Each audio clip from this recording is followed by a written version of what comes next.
Olá pessoal, tudo bem?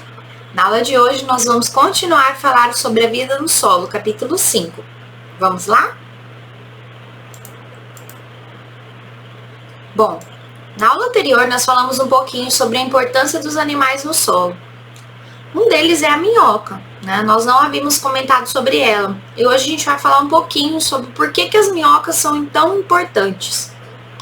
Eu coloquei uma imagem para vocês aqui em cima, que mostra o trabalho das minhocas dentro do solo.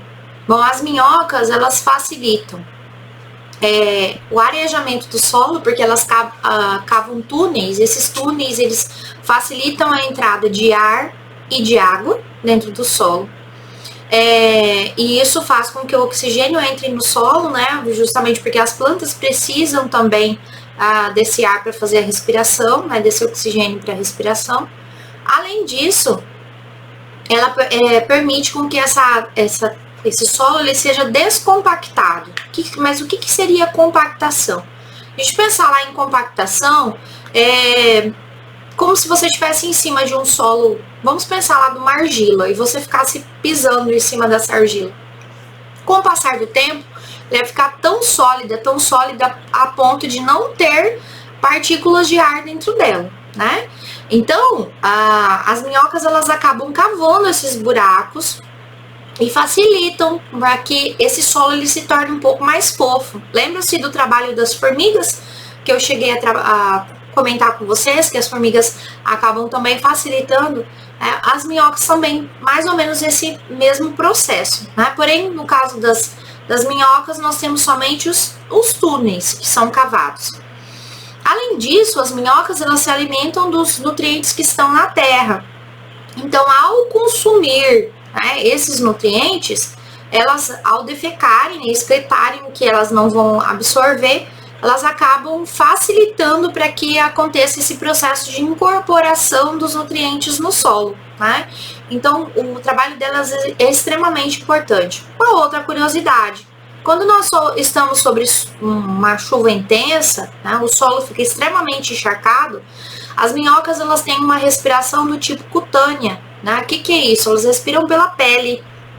Então, essas minhocas, elas tendem a migrar do solo e sair do solo por conta do excesso de água, porque elas não conseguem respirar, né? Então, é comum que em locais onde nós tenhamos um jardim, nessas épocas de chuva intensa, elas migrem, né, saiam do solo e vão para cima do piso, por exemplo, justamente em busca da sua respiração, do oxigênio. Bom, então dentro da importância que as minhocas têm dentro do solo, nós temos que ressaltar lá que elas vão trazer mais nutrientes, né? Elas vão lançar esses nutrientes pelas fezes, a gente já comentou sobre isso, né? E isso vai favorecer o crescimento das plantas. Então, podemos dizer que elas são amigas, vamos dizer assim, das plantas, justamente porque dentro do processo natural delas, elas acabam auxiliando a incorporação dos nutrientes. Melhor drenagem, quando a gente fala de drenagem, seria o escoamento da água, como a água escorrega no solo. Nós vimos na aula anterior que o solo, né, ele pode ser permeável. Na aula anterior, na aula retrasada, né? Esse solo, ele é permeável. Então, a permeabilidade do solo vai ser facilitada por isso também.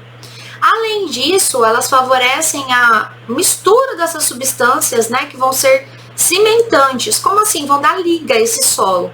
Então, o solo vai ter uma melhor estrutura.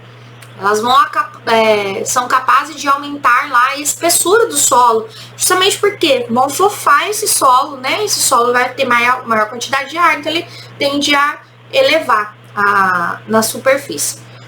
Além disso, eu digo que o solo vai ter melhor produtividade, porque um solo que tem muito nutriente vai ser melhor nutrido, né? E aí a gente tem a minhoca participando da formação do solo umífero, que é aquele solo que nós trabalhamos na aula retrasada, né? A questão da permeabilidade dele, as características dele, lembra-se? Bom, solo né? Nós falamos aí sobre o processo de decomposição, que os animais auxiliam nesse processo, e a gente precisa lembrar que esses decompositores, eles fazem a decomposição de várias substâncias, né? Substâncias que são restos orgânicos, e também nós vamos ter substâncias que não são restos orgânicos. Aí dentro dessas substâncias que não são restos orgânicos, cada substância ela tem um tempo de decomposição. E esse tempo de decomposição é extremamente importante para a gente saber que esses resíduos, se eles ficam no solo, né, eles vão ter um determinado tempo de decomposição. Esse é um dos experimentos que nós vamos fazer daqui a uns minutinhos na nossa aula de hoje, né? O que acontece? Tem alguns materiais que vão se decompor mais facilmente, outros vão demorar e outros, assim, às vezes a gente não vai sobreviver para ver essa decomposição. Primeiro nutriente, né, que nós, ou o resto que nós descartamos no ambiente é o papel. O papel, ele tem uma decomposição de todos, vamos dizer assim, seria o mais rápido. Isso porque o papel, ele é feito da celulose que vem das árvores, né? O papel, ele demora em torno de 3 meses para ser decomposto. Mas a gente consegue fazer a observação dessa decomposição em casa mesmo, tá? É como um experimento que a gente vai fazer, que vai ser bem simples. O chiclete demora 10 anos para se decompor. Isso significa que, se você andar no meio da rua, né, e jogar o teu chiclete no chão, esse chiclete, ele vai ficar ali naquele ambiente durante 10 anos. Né? E tem um agravante, né? A gente está falando sobre o processo de decomposição, mas a gente precisa lembrar que todos esses resíduos que são descartados, se eles são consumidos por determinados tipos de animais, eles podem trazer prejuízos para esses animais e causar a morte deles, inclusive, certo? Já no caso do cigarro, né? A bituca de cigarro, popularmente conhecida como bituca, né? A ponta do cigarro, ela pode demorar de 10 a 20 anos. Então, o correto do descarte desse material seria o local adequado, que é o lixo, né? O couro, né? Que seria a parte do corpo do animal, né? O couro, ele é tratado quando nós usamos em bolsas, em outros artefatos. O couro demora 30 anos. Então, assim, dentro da decomposição, a gente tem que lembrar que o couro também está presente na nossa pele, né? Na pele dos animais em geral, né? Ele demora geralmente 30 anos. O saco plástico demora de 30 a 40 anos. Hoje já existem no mercado sacolas que são biodegradáveis. Essas sacolas biodegradáveis, elas têm um tempo de decomposição menor, né? Então a gente tem hoje feitas de outros tipos de materiais que não derivam do petróleo, que vão facilitar esse processo de decomposição. O alumínio, ele demora mais de 100 anos para ser decomposto, né? O alumínio, ele deriva de um mineral chamado de alumina, né? Esse material, ele já está escasso na natureza, então por isso também tem se estimulado bastante a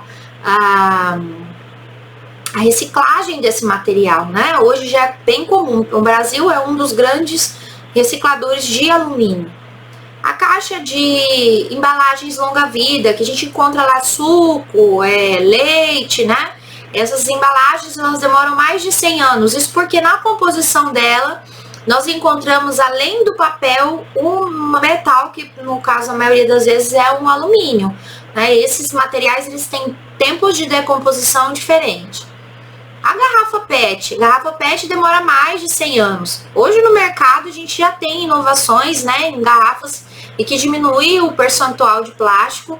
A gente tem, por exemplo, em alguns tipos de água mineral. E nós encontramos também outros tipos, né? Já tem invenções de materiais que são comestíveis, inclusive, né? Você toma água e consome o copo. É uma inovação e vai trazer muito benefício para a natureza, né?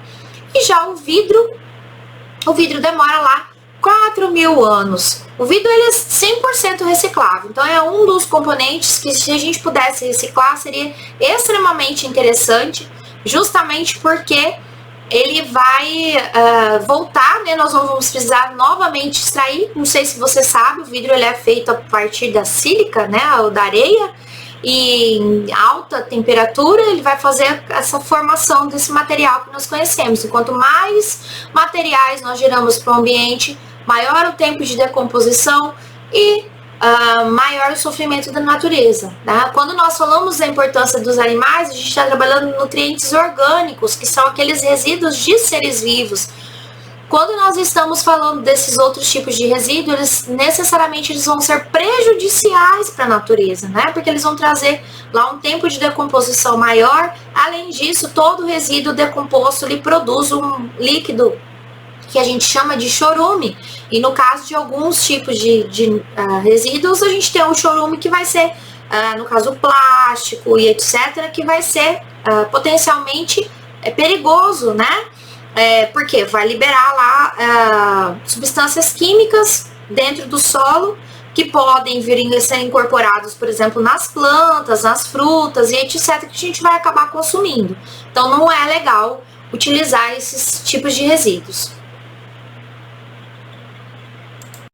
Eu vou te convidar para desenvolver um experimento junto comigo. É um experimento bem simples, né, que nós vamos fazer e com as coisas que você tem em casa. Pode ser, no meu caso aqui, eu vou usar um vidro, desse vidro de azeitona, né? Nós temos lá vidrinho assim, ou plástico de maionese e outras coisas. Você pode usar uma garrafa PET, né? Daí você vai pegar a garrafa PET, vai recortá-la, né, até certa altura, peça para um adulto te ajudar, é importante.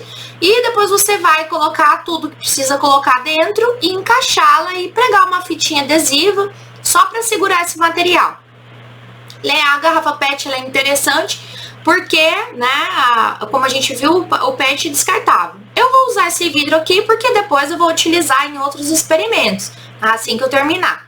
Então, o que nós vamos fazer? Nós vamos colocar dentro desse vidro um pouco de terra, que você pode ter aí na sua casa mesmo, né? Isso lembrando que se você tem na sua casa, a gente vai fazer a observação do tempo de decomposição desses materiais.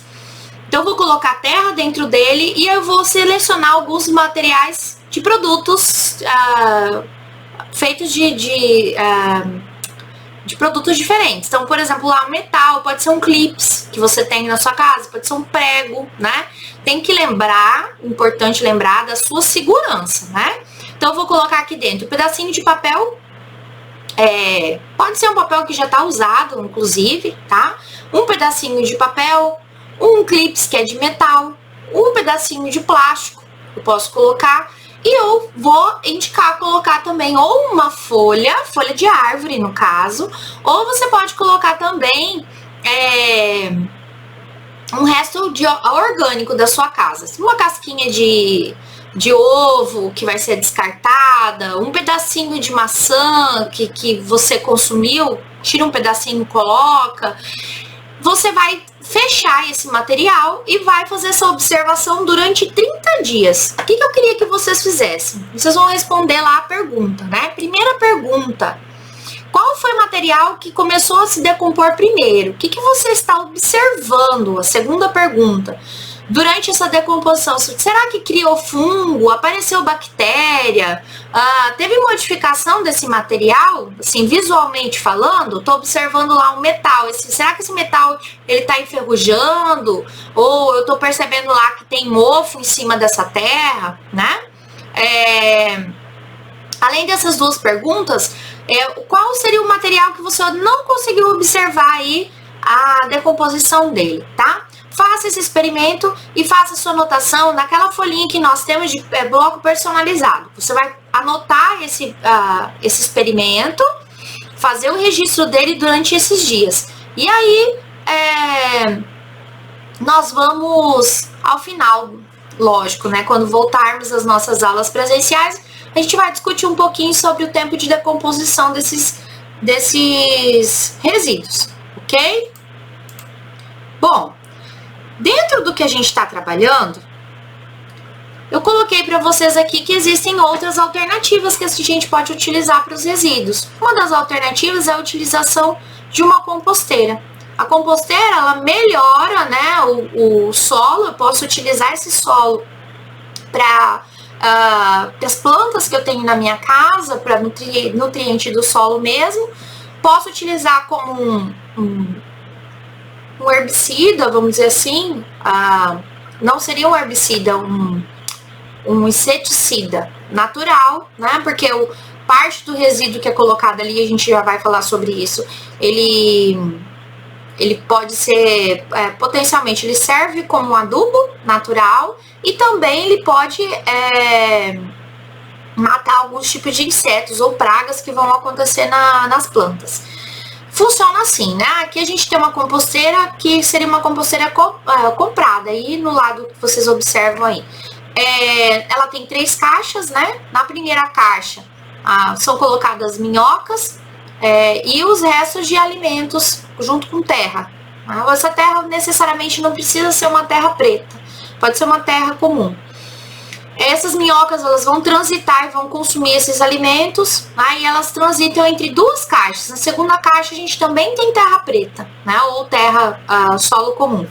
Elas transitam entre essas 2, só que durante esse processo de decomposição, esses nutrientes, essas matérias orgânicas que estão aí, elas vão produzir um líquido que é chamado de chorume. Esse líquido fica armazenado na terceira caixa, que é a caixa mais embaixo aqui. E a gente vai observar o quê? Esse líquido, a gente geralmente usa uma parte para 10. Como assim? Se eu colocar um copinho desse líquido em 10 copinhos de água, eu posso usar para pulverizar nos alimentos e nos alimentos nas plantas, no caso, que vão acabar sendo alimentos em casa, né? E utilizar como fertilizante natural também no solo. Por quê? Porque esse resíduo que está ali, ele vem da decomposição de matéria orgânica que é utilizada justamente lá no processo natural, é utilizada como nutriente no solo. Mas e aí, professora, tudo que eu posso usar nessa composteira? Na verdade, não, né? A composteira não é que eu não posso utilizar, eu devo evitar, por exemplo, usar lá resto de carne, né? O ovo em si, que eu vou jogar fora. Por quê? Porque tudo que deriva de proteína, de carne animal, né? E no processo natural, presunto, essas coisas, a gente consegue observar que ele produz um mau cheiro, não desagradável. Então, a gente não costuma utilizar na composteira. Leite, né? Frutas cítricas, casca de fruta cítrica e etc. A gente evita utilizar, usa em menor quantidade. Então, por exemplo, casca de ovo, né? Pedaço de papel que eu utilizo em casa se eu quiser colocar o pedacinho de papel, folhas em si, que eu vou às vezes rastelar o solo, posso colocar, eles vão se decompor. Mas, né, eu tenho que evitar frutas cítricas justamente para diminuir a acidez do solo e não prejudicar essas minhocas que vão estar ali dentro, ok? A tarefa de vocês de hoje são as páginas 101 e 102. Na 101 nós temos o ícone. Na 102 e 103, nós temos o conhecimento em ação. Vocês têm que se lembrar de desenvolver essas atividades, colocar o título e a data, né? Qualquer dúvida, deixe seu comentário lá nos comentários do portal e eu vou postar o gabarito dessas atividades para vocês daqui exatamente a uma semana, ok? Fiquem com Deus, um beijão, um bom final de semana e até a próxima aula.